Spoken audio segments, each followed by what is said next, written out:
بسم الله الرحمن الرحيم. الحمد لله رب العالمين. مدن مدحوين caafimaadkay boqol waaye koobito maalmood bay dhawaan joogaa xaaladday way fiican tahay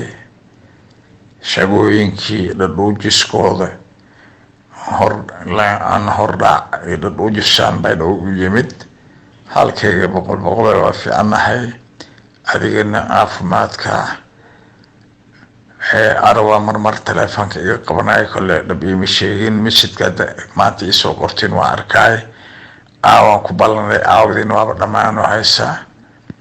adiga muddooyinkan aan waa ku waayay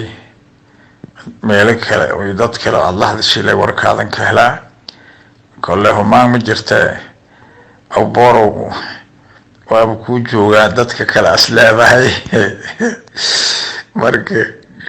in lagu arko oo sidii xaaladda tahay waxyaabihii jira la soo waraysan aad ay u fiican tahay oo dadka dhageysatid akhbaar laga helo mahadsan.